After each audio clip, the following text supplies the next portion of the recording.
seeing as how we're speaking about how people have misused these things, Psalm 22, and we're going to read just a little portion of it, and I want you to understand, what's that? 16. Okay, 16, 22 and 16, we're going to go there, and it says here, for dogs surrounded me, the congregation of the wicked has enclosed me, they pierced my hands and my feet. Now, if you have like an NIV, it will always footnote this. This one is also footnoted in the New King James Version. Here's what it says. The Masoretic text, which the King James Version is based on, in which the Jewish people use as their source text for like their it actually says in the Masoretic text, like a lion, instead of they pierced. Okay, so here's how it would read. It says, for dogs have surrounded me, the congregation of the wicked has enclosed me, like a lion, my hands and my feet. Doesn't make any sense at all. It makes no sense at all. But they have amended the text to read that way because they have pierced my hands and my feet is too obviously speaking of Jesus.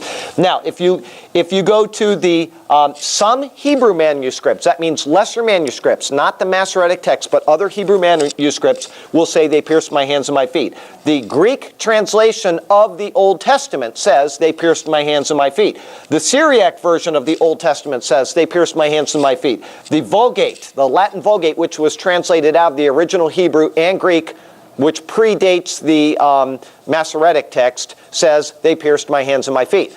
But the Masoretic text, which they use, says, like a lion, my hands and my feet. It makes no sense at all.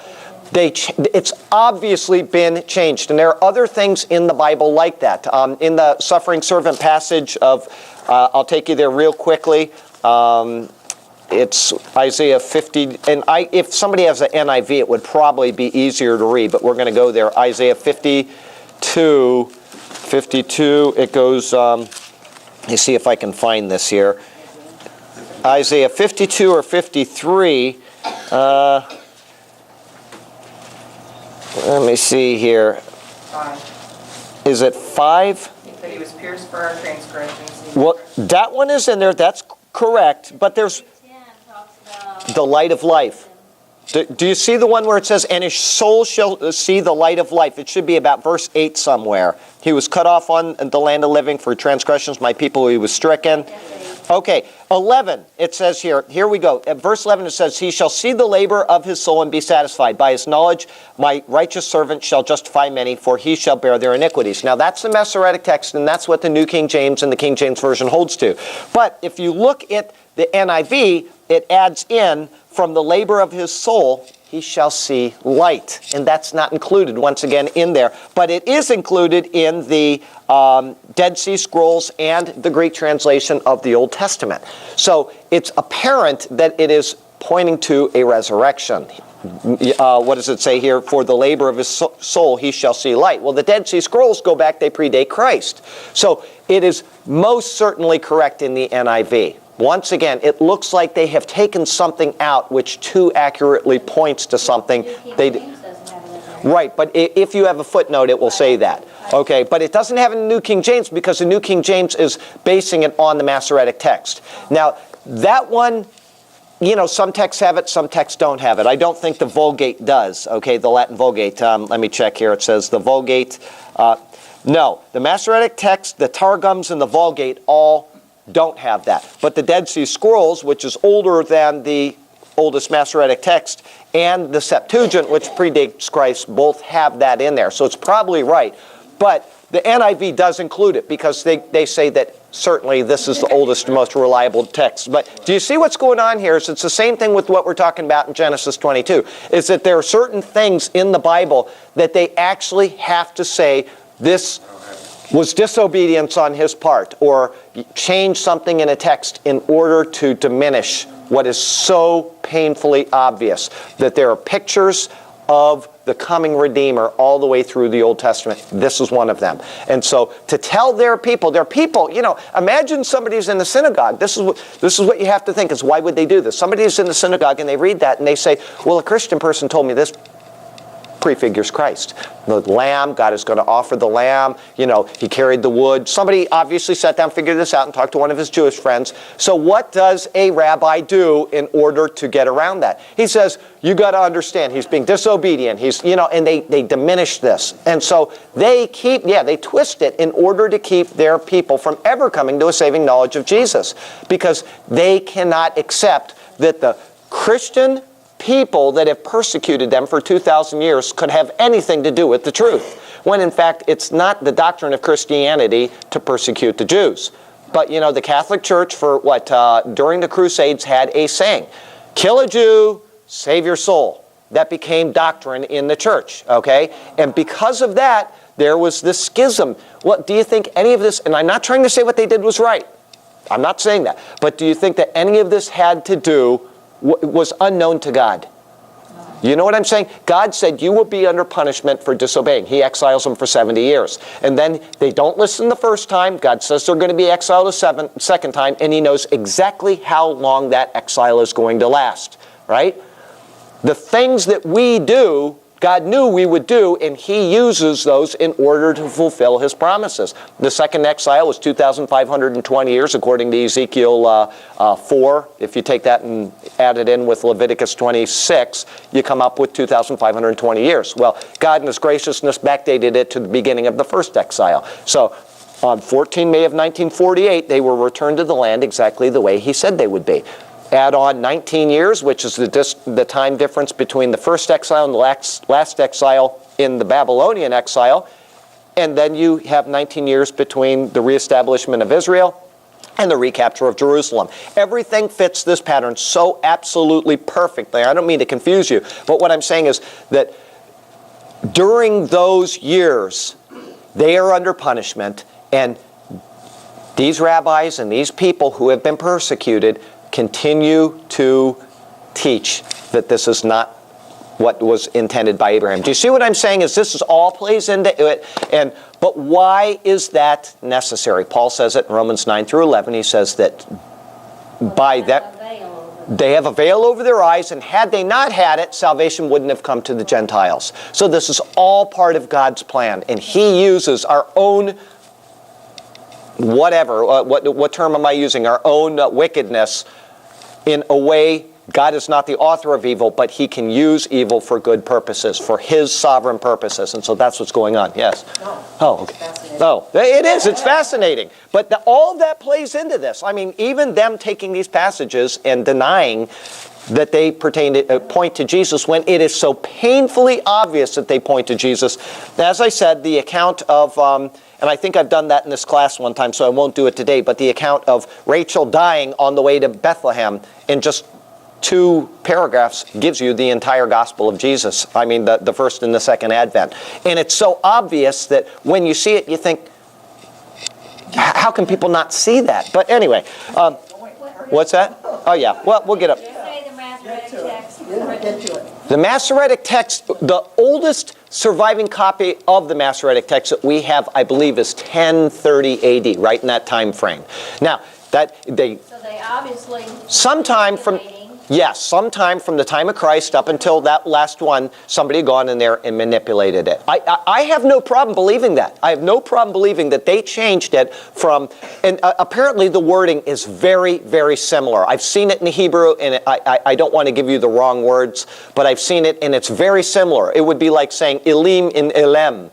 In other words, they just change one thing, and it goes from saying, they pierced my hands and my feet, to like a lion's claw or whatever it says there. So somebody just went in there and made a little bit of a change, just enough to say, this has nothing to do with that. So and this is... even claim the Septuagint?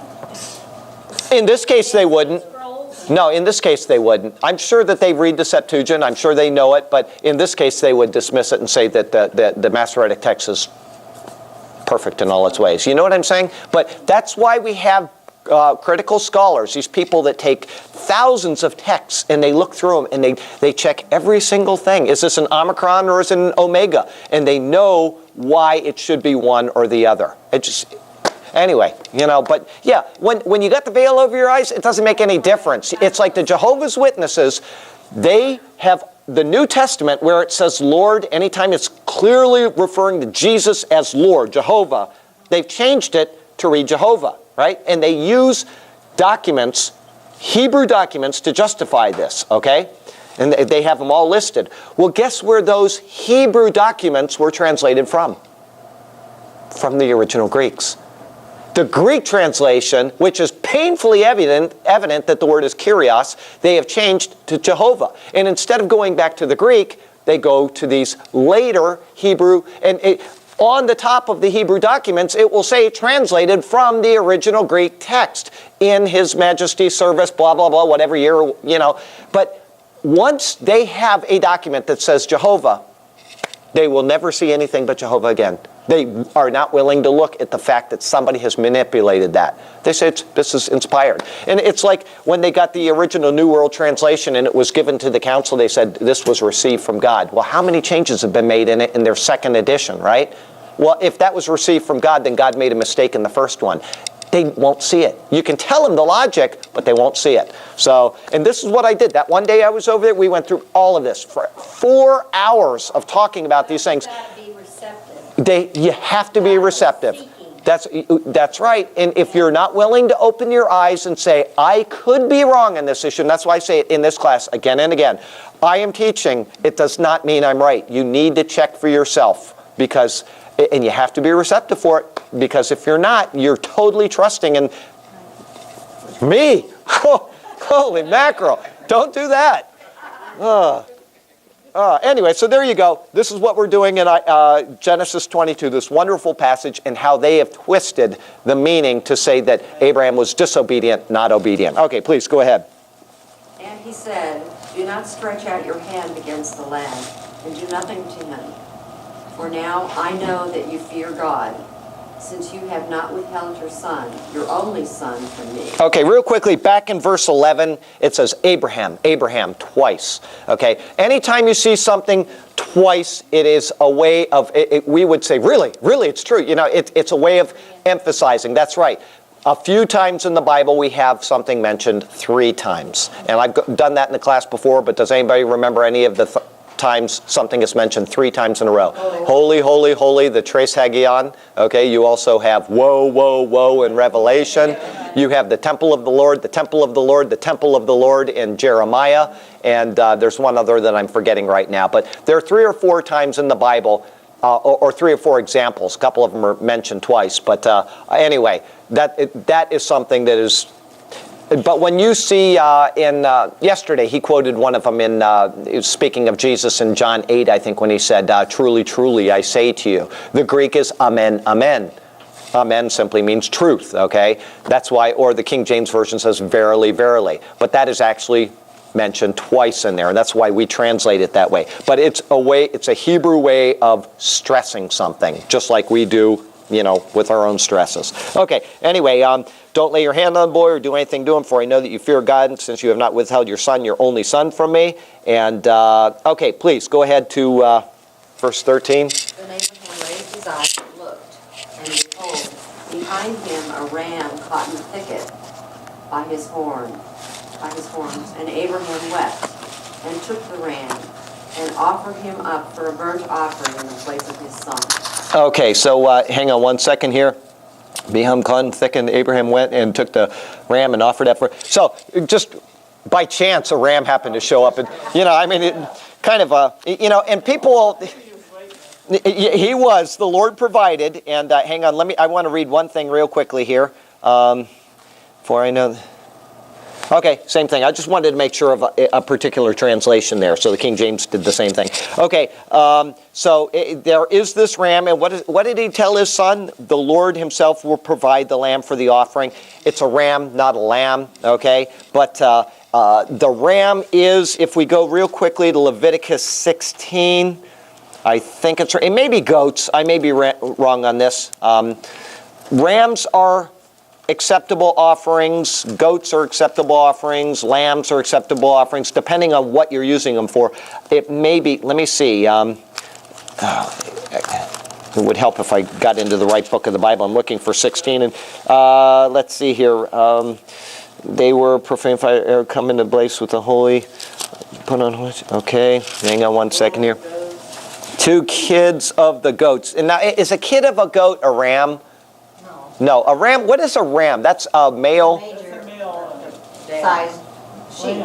It's a male sheep. Okay, all right. There are other times that rams are mentioned in the Bible, and we'll get to them eventually.